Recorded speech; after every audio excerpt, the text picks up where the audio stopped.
Media మిత్రులందరికీ నమస్కారం. ఈరోజు దేశవ్యాప్తంగా కాంగ్రెస్ పార్టీ శ్రీజన్ సంఘటన్ అభియాన్ అనేటటువంటి ఒక కార్యక్రమాన్ని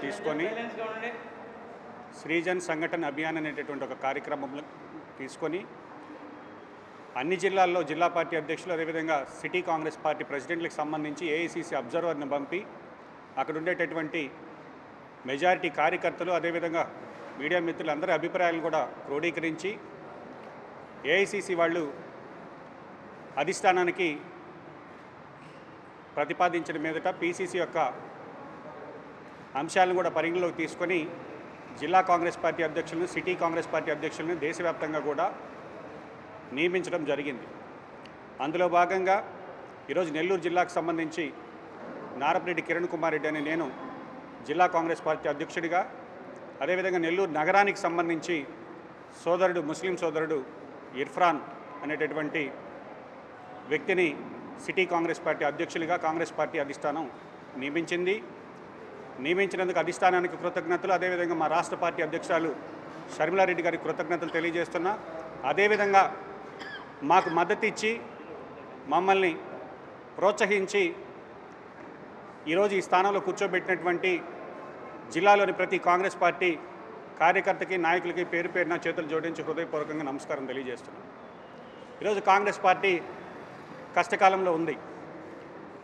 గత 10 సంవత్సరాలు కూడా పెద్దలు దేవకుమార్ రెడ్డి గారు పార్టీని కష్టకాలంలో నడిపించారు.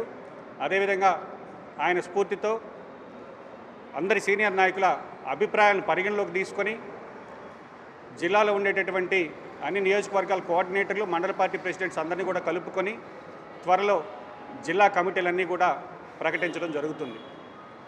ఈరోజు ముఖ్యంగా ఇక్కడ మనం సమావేశపరచడానికి ఉండేటటువంటి కారణం రాష్ట్ర కాంగ్రెస్ పార్టీ అధ్యక్షురాలు షర్మిలారెడ్డి గారు అన్ని జిల్లాల పర్యటన ఉపాధి హామీ పరిరక్షణ యాత్ర అనేటటువంటి పేరుతో ఈరోజు అన్ని జిల్లాల్లోని రూరల్ నియోజకవర్గాలు ఎక్కడైతే ఉపాధి హామీ పథకం జరుగుతుందో అటువంటి నియోజకవర్గాలు, అటువంటి గ్రామాల్లో ప్రతి జిల్లాలో 2 నియోజకవర్గాల్లో పర్యటిస్తుంది.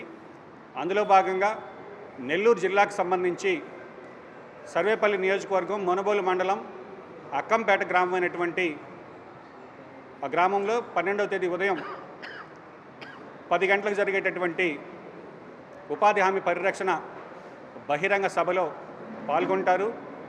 దాని తర్వాత మధ్యాహ్నం 3 గంటలకు కావలి నియోజకవర్గంలోని కావలి మండలంలోని ఆముదాల దిన్నె అనేటటువంటి గ్రామంలో రచ్చబండలో పాల్గొంటారు.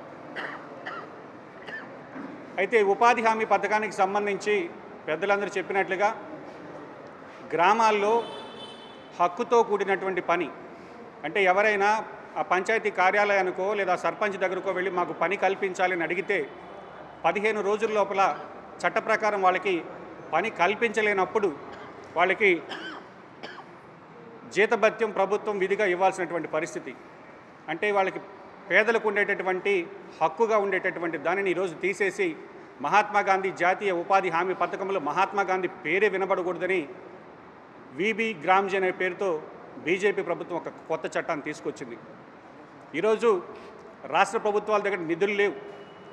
అన్ని రాష్ట్రాలు కూడా కేంద్ర ప్రభుత్వం ఉండేటటువంటి ఉపాధి హామీ పథకం మీదే ఆధారపడి పనిచేసేటటువంటి పరిస్థితి. గ్రామాల్లో సిమెంట్ రోడ్లు కానీ, గ్రామాల్లో మౌలిక వసతులు కానీ, గ్రామాల్లో ఇది సచివాలయాలు కట్టినా దేనికైనా కూడా ఎన్ఆర్జీఎస్ కాంపనెంట్తోనే ఈరోజు పనులు జరుగుతున్నాయనేటటువంటి మాట వాస్తవం. ఈరోజు దీనికి సంబంధించినటువంటి రాష్ట్ర పంచాయతీరాజ్ శాఖ మంత్రి పవన్ కళ్యాణ్ గారు కనీసం నోరు మెదపకపోవడం దారుణం. ఎందుకంటే కొత్తగా గవర్నమెంట్ వచ్చినప్పుడు గ్రామాల్లో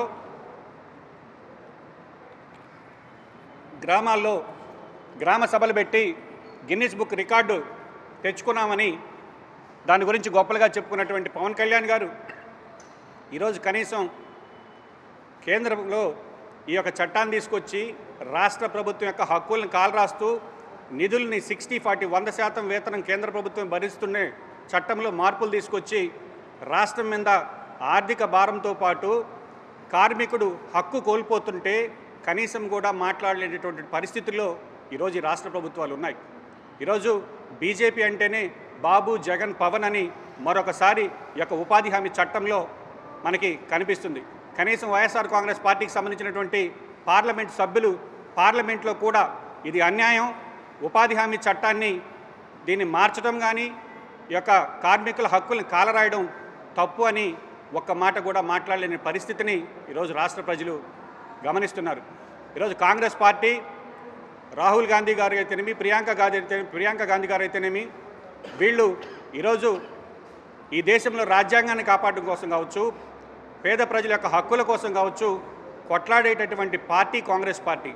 అదేవిధంగా ఈ రాష్ట్రంలో ప్రతిపక్ష స్థానంలో షర్మిలమ్మ గారు మాత్రమే అన్ని అంశాలపైన ఈరోజు పోరాటం చేస్తుందనేటటువంటి విషయం ప్రజలకు స్పష్టంగా అర్థమవుతుంది. ఎందుకంటే బీజేపీని ఎదిరించే దమ్ము, ధైర్యం ఉండేటటువంటి ఏకైక పార్టీ కాంగ్రెస్ పార్టీ. ఈరోజు బీజేపీ తీసుకునే నిర్ణయాల్ని ఖండించగలిగేటటువంటి ధైర్యం ఉండేటటువంటి పార్టీ కాంగ్రెస్ పార్టీ, మా నాయకులు షర్మిలారెడ్డి గారు. కాబట్టి రాష్ట్ర ప్రజలందరినీ గమనించమని కోరుతున్నా, ఉపాధి హామీ అనేది కరోనా లాంటి సమయంలో కూడా లాక్డౌన్ నరేంద్ర మోడీ గారిని చూసాం. గంటలు కొట్టి దీపాలు పెట్టి చేతులు ఎత్తేస్తే కొన్ని కోట్ల మంది దేశంలో చనిపోతే అటువంటి పరిస్థితుల్లో కూడా వలస కార్మికులు తిరిగి వాళ్ళ గ్రామాలకు వెళ్తే ఆ గ్రామాల్లో వాళ్ళకి అన్నం పెట్టినటువంటి ఈ ఉపాధి హామీ పథకాన్ని నిర్వీర్యం చేయాలనేటటువంటి ఆలోచన రావడమే దుర్మార్గమని దాన్ని కాంగ్రెస్ పార్టీ తీవ్రంగా ఖండిస్తుంది. కాబట్టి కాంగ్రెస్ పార్టీ స్పష్టంగా 4 డిమాండ్లతో దీని మీద పోరాటం చేస్తుంది. ఉపాధి అనేది చట్ట ప్రకారంగా ఉపాధి హామీ చట్టాన్ని కొనసాగించాలి. మహాత్మా గాంధీ జాతీయ ఉపాధి గ్రామీణ పథకాన్ని ఖచ్చితంగా అదే పేరుతో కొనసాగించాలి. కనీస వేతనం 400 రూపాయలకు పెంచాలి. వాళ్ళకి విధిగా హక్కుగా ఉండేటటువంటి ఆ హక్కుల్ని కాలరాయకుండా ఆ హక్కుల్ని కొనసాగించాలని కాంగ్రెస్ పార్టీ డిమాండ్ చేస్తుంది. కాబట్టి ఈ జిల్లాలో ఉండేటటువంటి కాంగ్రెస్ పార్టీ శ్రేణులందరినీ కూడా ఈరోజు అక్కంపేట గ్రామానికి ఆహ్వానిస్తున్నాం. అక్కడ రాజశేఖర రెడ్డి గారి విగ్రహాన్ని షర్మిలారెడ్డి గారు ప్రారంభించి తదనంతరం అక్కడ జరిగేటటువంటి బహిరంగ సభలో పాల్గొంటారు. జిల్లాలో ఉండేటటువంటి రాజశేఖర రెడ్డి గారి అభిమానుల్ని, కాంగ్రెస్ పార్టీ అభిమానుల్ని తిరిగి కాంగ్రెస్ పార్టీ వైపు చూడమంటున్నా. ఈ ప్రాంతీయ పార్టీలని రెండింటిని కూడా చూశారు. ఈరోజు రాష్ట్రాన్ని విడదీసిన పార్టీగా కాంగ్రెస్ పార్టీకి ముద్ర వేసినప్పటికీ ఈ యొక్క భాషా ప్రయుక్త రాష్ట్రాలు, తెలుగు మాట్లాడే రాష్ట్రాలని ఒకటిగా ఉండాలని ఆలోచన చేసినటువంటి పార్టీ కాంగ్రెస్ పార్టీ. తెలంగాణని, ఆంధ్రాని కలిపి కొనసాగించినటువంటి పార్టీ కాంగ్రెస్ పార్టీ. మీకు అందరికీ తెలిసే ఉంటుంది, సీనియర్లకి జయాంధ్ర ఉద్యమం ఉవ్వెత్తున లెగిసినప్పుడు కూడా ఎన్నో సమస్యలు ఎదురైనప్పటికీ కూడా కాంగ్రెస్ పార్టీ రాష్ట్రాన్ని కలిపి ఉంచడానికి కోసం ప్రయత్నం చేసింది. విధిలేని పక్షంలో రాజశేఖర రెడ్డి లాంటి మహానుభావులు చనిపోయిన తర్వాత ఈ రాష్ట్రాన్ని విడదీసేయాల్సి వచ్చినప్పుడు కూడా విభజన చట్టంలో ఈ రాష్ట్ర భవిష్యత్తుకు కావాల్సినటువంటి అన్ని అంశాలను పొందుపరిచి చట్టం చేస్తే ఆ చట్టంలో ఉండేటటువంటి వాటిని కూడా ఈ యొక్క 2 ప్రభుత్వాలు, చంద్రబాబు గారి ప్రభుత్వం అయితే, జగన్మోహన్ రెడ్డి ప్రభుత్వం అయితే, చట్టంలో ఉండే హామీలను కూడా వీళ్ళు నెరవేర్చుకోలేకపోయారు. కాబట్టి తిరిగి కాంగ్రెస్ పార్టీ దేశంలో అధికారంలోకి వస్తుంది. ఈ రాష్ట్రానికి ప్రత్యేక హోదా కావచ్చు, విభజన హామీలు కావచ్చు, ఇవన్నీ నెరవేరాలంటే, ఈ రాష్ట్రం మళ్ళీ తిరిగి బాగుపడాలంటే కాంగ్రెస్ పార్టీ వైపు అందరూ చూడాల్సినటువంటి అవసరం ఏర్పడుతుంది. కాబట్టి అందరినీ చేతులు జోడించి కాంగ్రెస్ పార్టీ పాత నాయకులందరినీ వేడుకుంటున్నా, తిరిగి కాంగ్రెస్ పార్టీని బతికించుకుందాం, కాంగ్రెస్ పార్టీని బలపరుచుకుందాం. ఈ దేశంలో ప్రజాస్వామ్యాన్ని కానీ రాజ్యాంగాన్ని కానీ కాపాడుకోవాల్సినటువంటి సమయం ఆసనమైంది. కాంగ్రెస్ శ్రేణులందరూ కూడా తిరిగి మళ్ళీ ఈ కాంగ్రెస్ పార్టీలోకి రావాలని కాంగ్రెస్ పార్టీ అధ్యక్షుడిగా కోరుకుంటున్నాను. జై హింద్.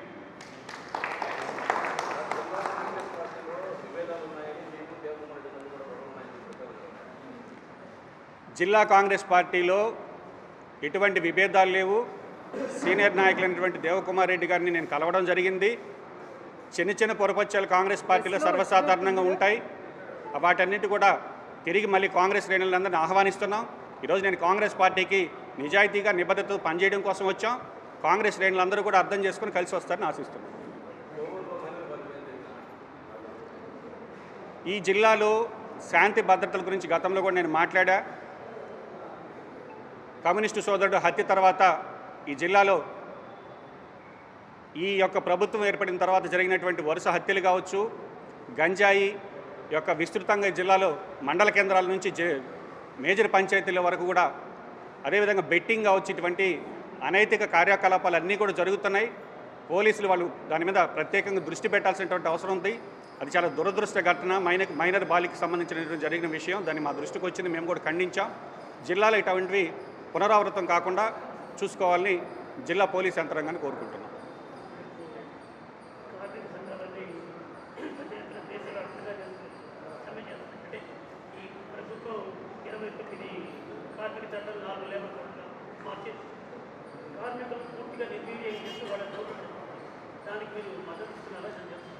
ఈరోజు కాంగ్రెస్ పార్టీ వామపక్షాలు అన్నీ కూడా ఒక అలయన్స్ ఇండియా కూటమిలో భాగంగానే ఉన్నాయి. లేబర్ కోడ్స్ ఏవైతే తీసుకొచ్చారో వాటన్నిటి మీద కూడా వామపక్షాలతో కలిసి కాంగ్రెస్ పార్టీ దేశవ్యాప్తంగా జరిగేటటువంటి అన్ని కార్యక్రమాల్లో కూడా పాల్గొంటుంది. అదేవిధంగా ఈరోజు ఉపాధి హామీ చట్టం కూడా కార్మిక చట్టం కింద మేము పరిగణిస్తాం, ఎందుకంటే ఇది వేతన జీవులకు సంబంధించినటువంటి అంశం.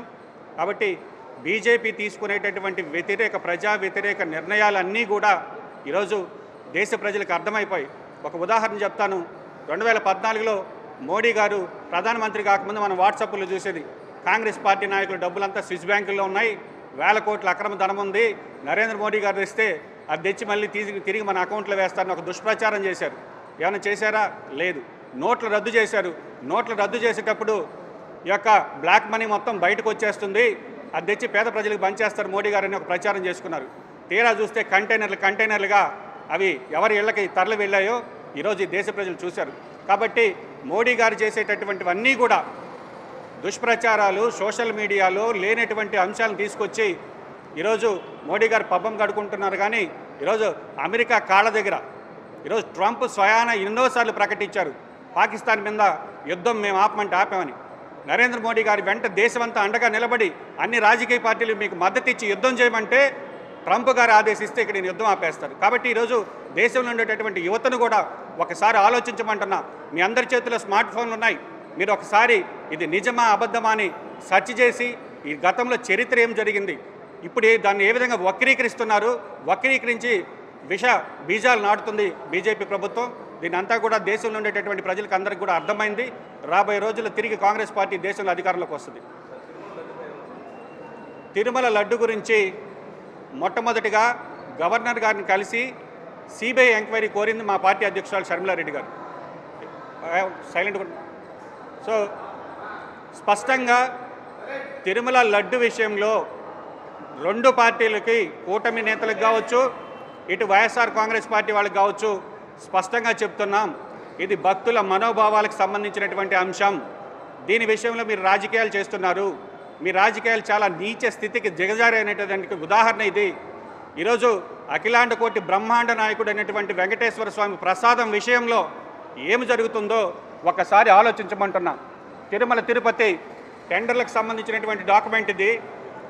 ఎవరికైనా ఈరోజు కౌ గీ మీ గూగుల్ మొబైల్లో కొట్టి చూడండి, కేజీ ఆవు నెయ్యి, స్వచ్ఛమైన ఆవు నెయ్యి ఎంత ఉందో తెలుస్తుంది. కానీ ఇటు 2014 నుంచి 19 వరకు కావచ్చు, 19 నుంచి 24 వరకు కావచ్చు, టెండర్లలో పాల్గొన్న వాళ్ళందరూ కూడా ఏ రేటుతో నెయ్యి కొన్నారు అంటే 294 రూపాయలకి టెండర్ వేశారు. ఆ టెండర్ని టీటీడీ ఆమోదించింది.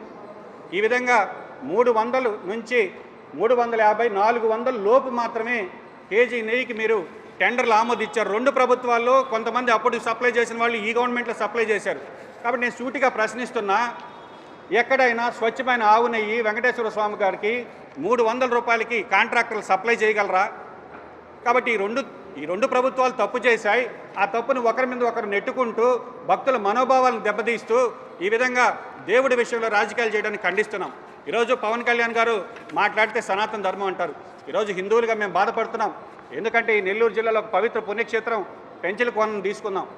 అక్కడికి వెళ్తే టెంకాయ అంగడి వేలం పాట పెడితే 60 లక్షలకు వాళ్ళు వాడుకుంటారు. టెంకాయ కొనాలంటే వాళ్ళు చెప్పిన రేటుకి కొనాలి. సరే కొనుక్కున్నాం కదా, దేవుడి దగ్గర పూజారికి ఇచ్చి టెంకాయ కొట్టించుకుందామంటే గుడిలో ముందే ఆపి ఒక టెంకాయ కొట్టి అది చెప్ప ఒకటి ఎత్తుకొని మన చేతిలో ఒక చెప్ప పెడతారు. ఏంది అంటే అది 60 లక్షలకి వేలం పాట పడితే కొబ్బరి చెప్పలు 40 లక్షలకి వేలం పాట పడారంట. వీళ్ళ సనాతన ధర్మాన్ని కాపాడేది, వీళ్ళ భక్తుల మనోభావాలు గౌరవించేది. ఎండోమెంట్ చట్టం హిందువులకైనా ఈ గతి. కాబట్టి 10 సంవత్సరాల నుంచి బీజేపీ పరిపాలిస్తుంది. సనాతన ధర్మం గురించి మాట్లాడే వ్యక్తులు ఉన్నారు. అక్కడికి వెళ్ళాలంటే టోల్ గేట్ పెంచుల కోనలో అది వేలం పాట. కాబట్టి ఒక హిందువులకి గుడిలోకి వెళ్ళాలంటే ఖర్చు, గుడి ముందు టెంకాయ కొనుక్కోవాలంటే వేలం పాట, కొనుక్కునే టెంకాయని దేవుడికైనా కొట్టి 2 చెప్పులు హారతి ఇచ్చి ఇస్తామంటే ముందుగానే టెంకాయ పెరుక్కుని ఒక చెప్పిచ్చేటటువంటి పరిస్థితి. కాబట్టి ఈరోజు ప్రజలందరినీ ఆలోచించమంటున్నా, దేవుడి విషయంలో రాజకీయాలు చేసే వాళ్ళకి ఖచ్చితంగా దేవుడే ఈ రెండు పార్టీలకు త్వరలో బుద్ధి చెప్తాడు. ఈ రెండు పార్టీలు ఏ విధంగా నెయ్యి ప్రొక్యూర్మెంటు జరిగిందో ఆ టెండర్లని బహిరంగంగా ఏ రోజు ఎంతకి ఏ కంపెనీ కొనిందో పెట్టండి.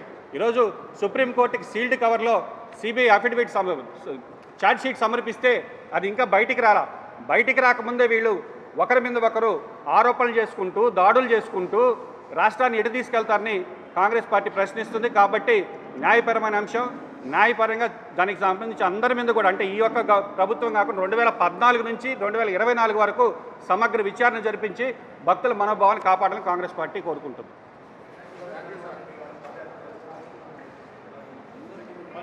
జగన్మోహన్ రెడ్డి గారు పాదయాత్ర గురించి నేను స్పష్టంగా చెప్తున్నా. రాజశేఖర రెడ్డి గారు అభిమానులందరం కూడా జగన్మోహన్ రెడ్డి గారి వెంట నడిచి ఒకసారి అధికారం ఇచ్చి సుపరిపాలన చేయమంటే జగన్మోహన్ రెడ్డి గారు ఏం చేస్తున్నారంటే మద్యం, ఇసుక, మైనింగ్ వీటన్నిటికీ కాకుండా మళ్ళీ సెబ్బన్ ఒక తీసుకొచ్చి పెట్టాడు, స్పెషల్ ఎన్ఫోర్స్మెంట్ బ్యూరో. గ్రామాల్లో థర్డ్ ఆర్డర్ స్ట్రీమ్స్ అంటాం, ఈ వాగులు వంకల్లో కూడా ఓ రైతులు ఏదైనా ఒక ట్రక్ ఇసుక దోలుకోవాలన్నా మట్టి దోలుకోవాలన్నా భయభ్రాంతులకు గురి చేసినటువంటి వ్యక్తి జగన్మోహన్ రెడ్డి గారు. ఆ గ్రామాల్లో ఉండేటటువంటి నాయకులు ఏదైనా ఒక ట్రక్ ఇసుక దోలుకోమని చెప్తే వాళ్ళ మీద కేసులు పెట్టేటువంటి స్వయాన వైఎస్ఆర్ కాంగ్రెస్ పార్టీ ఎమ్మెల్యేలు చెప్తేనే దిక్కులేనేటటువంటి పరిస్థితి. కాబట్టి జగన్మోహన్ రెడ్డికి అవకాశం ఇస్తే ఈరోజు మెడికల్ కాలేజీల విషయంలో వైఎస్ఆర్ కాంగ్రెస్ పార్టీ మాట్లాడుతుంది. మేము స్పష్టంగా చెప్పాం, ప్రభుత్వ మెడికల్ కాలేజీల్లో మేనేజ్మెంట్ కోట, ఎన్ఆర్ఐ కోట తీసుకొచ్చినటువంటి వ్యక్తి జగన్మోహన్ రెడ్డి కాదని అడిగాం. 108 జీవో తీసుకొచ్చింది ఎవరు? అదేవిధంగా ఈరోజు నాడు నేడు గురించి బ్రహ్మాండంగా చెప్పుకుంటారు వైఎస్ఆర్ కాంగ్రెస్ పార్టీ వాళ్ళు. నాడు నేడులో బడులకు సున్నాలు వేశారు తప్ప కనీసం 5 సంవత్సరాల్లో ఒక టీచర్ని పెట్టలా. నేను కలెక్టర్ని ఎన్నోసార్లు అడిగా, విద్యా వాలంటీర్లన్నా పెట్టండి, పిల్లలకు చదువు చెప్పేదానికి టీచర్ లేరంటే దిక్కులేనటువంటి పరిస్థితి. కాబట్టి తీసుకొచ్చినటువంటి సంస్కరణలో ఈరోజు ప్రభుత్వ పాఠశాలకు సంబంధించి ఈరోజు తెలుగుదేశం ప్రభుత్వంలో కనీసం తరగతి గదులు కట్టాలంటే డబ్బులు లేక డోనర్లను ఆర్జిస్తున్నారు. ఆ డోనర్లు ఎందుకు వస్తారు? జగన్మోహన్ రెడ్డి గారు టైంలో రాజశేఖర రెడ్డి గారు 10 లక్షల రూపాయలు కనుక ఖర్చు పెడితే ఆ ఉన్నత పాఠశాలకు దాతల పేర్లు పెట్టుకోవచ్చని జీవో ఇస్తే జగన్మోహన్ రెడ్డి ఏకంగా దాన్ని 3 కోట్లకు పెంచినటువంటి వ్యక్తి జగన్మోహన్ రెడ్డి కాదా? నిన్న కూడా నేను చెప్పాను, స్టేట్ ప్రాజెక్ట్ డైరెక్టర్ ముందు ఆ జీవోని రద్దు చేయండి. కనీసం ప్రభుత్వ పాఠశాలకు ఎవరైనా దాతలు వచ్చి ఒక 50 లక్షలు కోటి రూపాయలు ఇవ్వాలన్నా కూడా ఆ జీవో అడ్డం పడుతుంది. మీరు ఆ జీవోని పెట్టుకొని డోనర్ల కోసం ఎదురు చూసిన రోజులు డోనర్లు రారు. అదనపు తరగతుల గదులు కట్టక ఈరోజు అసంపూర్తిగా నాడు నేడు పనులు మిగిలిపోయినాయని చెప్పడం జరిగింది. కాబట్టి జగన్మోహన్ రెడ్డి గారికి ఒకసారి అవకాశం ఇస్తే రాజశేఖర రెడ్డి గారికి సుపరిపాలన తెస్తారనుకుంటే ఆయన చేసినటువంటి పరిపాలనకి రాష్ట్ర ప్రజలు భయపడి 11 స్థానాలకు పరిమితం చేశారు. ఇప్పటికి కూడా వైఎస్ఆర్ కాంగ్రెస్ పార్టీ వాళ్ళలో మార్పు వస్తుందేమో అని ఆశిస్తే వాళ్ళు మళ్ళీ మేము వస్తే రఫా అంటున్నారు తప్ప మేము ఎందుకు ఓడిపోయాం, మాకెందుకు ఈ పరిస్థితి వచ్చింది, పరిపాలన ఉన్న లోపాలేంటి, ఇవి సరిదిద్దుకునే ఆలోచనలు చేయకపోగా ప్రజలపై మళ్ళీ దాడులు చేసేటటువంటి పరిస్థితి. కాబట్టి రాష్ట్ర ప్రజలందరూ గమనిస్తున్నారు. ఈ 2 ప్రాంతీయ పార్టీలు ఏదైతే జనసేన కావచ్చు, తెలుగుదేశం కావచ్చు, వైఎస్ఆర్ కాంగ్రెస్ పార్టీ కావచ్చు, ఈ ప్రాంతీయ పార్టీలన్నీ రాష్ట్ర ప్రజల మీద పడి దోచుకుంటాయి తప్ప రాష్ట్ర ప్రజలకు మనశ్శాంతిని కానీ లేదనుకుంటే ప్రజాస్వామ్యాన్ని కానీ రాజ్యాంగాన్ని కానీ పరిరక్షించే పార్టీ కాంగ్రెస్ పార్టీ. తిరిగి ప్రజాస్వామ్యవాదులందరూ కూడా మళ్ళీ కాంగ్రెస్ పార్టీ రావాలని కోరుకుంటున్నారు.